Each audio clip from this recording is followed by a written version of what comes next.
जैसे white grub है, दीमक है, इस प्रकार के कीट अगर अपन बिना सड़ी गली गोबरी खाद का इस्तेमाल करते हैं तो ज़मीन में पनप जाते हैं और वो फसल को नुकसान पहुंचाते हैं, फसल की जड़ों को काटते हैं और फसल ज़मीन से जो भी पोषक तत्व है, न्यूट्रिएंट है, पानी है, वो अपटेक नहीं कर पाती है, जिस कारण फसल के अंदर पीलापन देखने को मिलता है।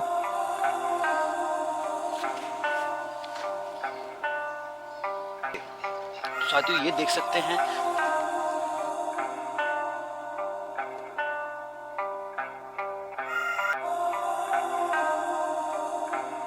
नमस्कार किसान साथियों हमारी जो फसलें होती हैं, जब भी अपन बुआई करते हैं तो बुआई के तुरंत बाद मतलब 15 से 10 दिन बाद अपनी फसलें पीली पड़ना शुरू हो जाती है।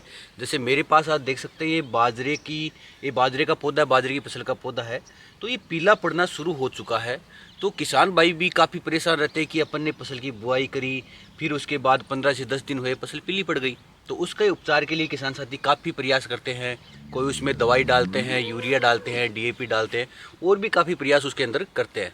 तो आज अपन बात करने वाले हैं किसान साथियों के यहाँ पर जो भी फसलें हैं, जो भी वो लगा रहे हैं, चाहे वो धान की फसल हो, चाहे वो गेहूँ की फसल हो, चाहे वो बाजरे की फसल हो, चाहे वो ग्वार की फसल हो या फिर मूंगफली की फसल हो, जब भी वो लगाते हैं तो 15 से 20 दिन बाद वो पीली पड़ना शुरू हो जाती है। तो आज इसके बारे में अपन बात करते हैं। साथियों अगर आप एक किसान हैं तो ये वीडियो आपके लिए बहुत ज़्यादा इन्फॉर्मेटिव होने वाला है।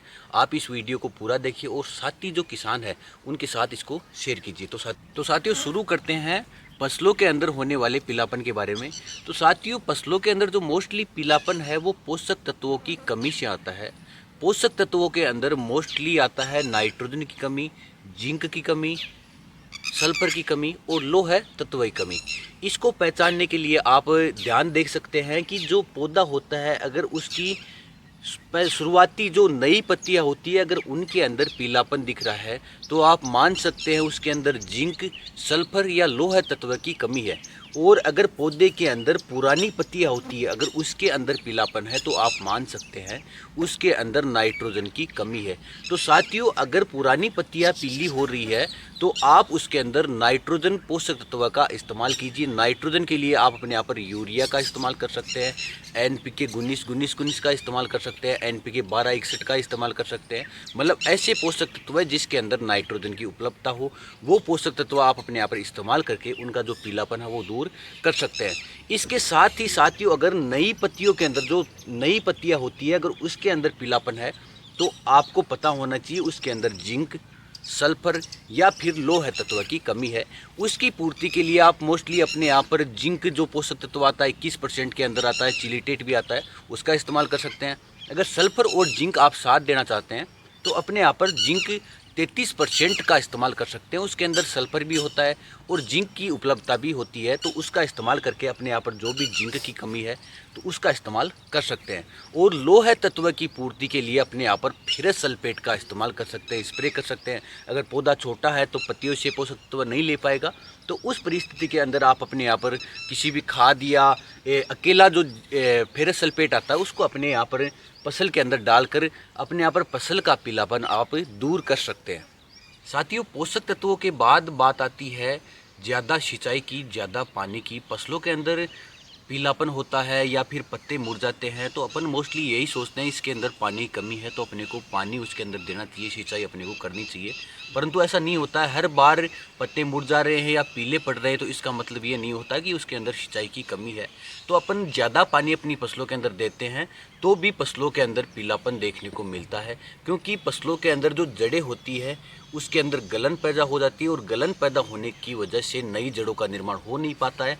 और नई जड़ों का निर्माण नहीं होने की वजह से जड़ें पोषक तत्व न्यूट्रिएंट ज़मीन से अपटेक नहीं कर पाती है, ग्रहण नहीं कर पाती, जिसके कारण फसल के अंदर पीलापन देखने को मिलता है।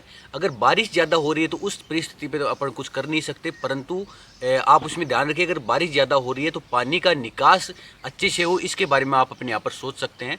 और अगर आप अपने यहाँ पर सिंचाई करते हैं तो सिंचाई की संख्या को, सिंचाई की मात्रा को आप कम कर सकते हैं और अपने यहाँ पर फसलों के अंदर जो पीलापन हो रहा है उसको भी कम कर सकते हैं सिंचाई को कम करके। तो साथियों ज़्यादा पानी की वजह से भी पीलापन अपनी फसलों के अंदर देखने को मिलता है, तो सिंचाई को कंट्रोल करके आप अपने यहाँ पर फसलों के अंदर पीलापन को दूर कर सकते हैं।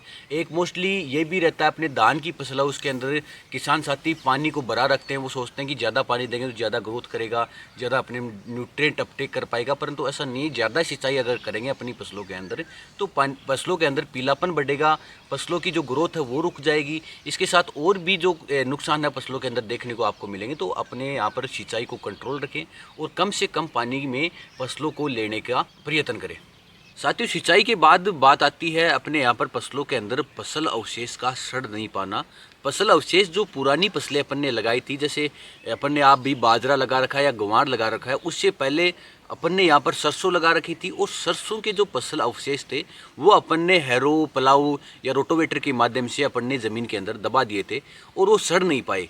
और अभी नमी जो ही बढ़ी, जो ही बारिश हुई तो वो सड़ना धीरे धीरे स्टार्ट हुए और स्टार्ट होने के कारण जो भी अंदर बैक्टीरिया है वो उसको सड़ा रहे हैं, उसको डिकम्पोज कर रहे हैं। वो डिकम्पोज करने के कारण अब जो भी ज़मीन के अंदर जो नाइट्रोजन है वो ग्रहण कर लेते हैं और फसलों को नाइट्रोजन मिल नहीं पाती है, जिस वजह से फसलों के अंदर पीलापन देखने को मिलता है। तो अपने जो पुराने फसल अवशेष है उनको गलाने के लिए नाइट्रोजन की जो भी ज़रूरत पड़ती है तो वो बाहर से आप पूरा कर दे, बाहर से आप यूरिया डाल के अपने यहाँ पर फसलों की नाइट्रोजन की पूर्ति को कर सकते हैं। साथ ही जो भी बैक्टीरिया को उसको डिकम्पोज, जो भी पुराने फसल अवशेष है उसको डिकम्पोज करने के लिए जो भी आप नाइट्रोजन उसको चाहिए वो आप बाहर से देकर अपने यहाँ पर फसलों के पीलापन को दूर कर सकते हैं। साथियों, अब बात करते हैं फसलों में पीलापन होता है उसका अंतिम कारण। जो भी अपन अपने यहाँ पर गोबरी खाद का, जो जैविक खाद होती है उसका इस्तेमाल करते हैं, बिना सड़ी गली गोबरी खाद का अगर इस्तेमाल करते हैं तो उसके डिकम्पोज न होने की वजह से वो ज़मीन के अंदर जब जाती है तो वहाँ पर जो हानिकारक बैक्टीरिया होते हैं वो पनपना शुरू कर देते हैं, हानिकारक कीट पनपना शुरू कर देते हैं और वो फसल को नुकसान पहुंचाते हैं, जैसे वाइट ग्रब है, दीमक है। इस प्रकार के कीट अगर अपन बिना सड़ी गली गोबरी खाद का इस्तेमाल करते हैं तो ज़मीन में पनप जाते हैं और वो फसल को नुकसान पहुंचाते हैं, फसल की जड़ों को काटते हैं और फसल ज़मीन से जो भी पोषक तत्व है, न्यूट्रिएंट है, पानी है, वो अपटेक नहीं कर पाती है, जिस कारण फसल के अंदर पीलापन देखने को मिलता है। तो इसके उपचार के लिए आप अपने यहाँ पर ये श्योर कर सकते हैं कि जो भी अपन गोबरी खाद का इस्तेमाल कर रहे हैं वो अच्छी प्रकार से सड़ी गली हो, अच्छी प्रकार से सड़ी गली गोबरी खाद का इस्तेमाल करें, ताकि अपने यहाँ पर जो भी फसलों के अंदर गोबर की वजह से या खाद की वजह से जो पीलापन देखने को मिल रहा वो ना मिले। तो ये बात आपका ध्यान रखें। तो धन्यवाद किसान साथियों। वीडियो किस प्रकार का लगा? अगर वीडियो अच्छा लगा तो वीडियो को लाइक कर सकते हैं, हमारे चैनल को सब्सक्राइब कर सकते हैं, साथ ही बेल आइकन को दबाकर नई वीडियो के नोटिफिकेशन आप ले सकते हैं। धन्यवाद।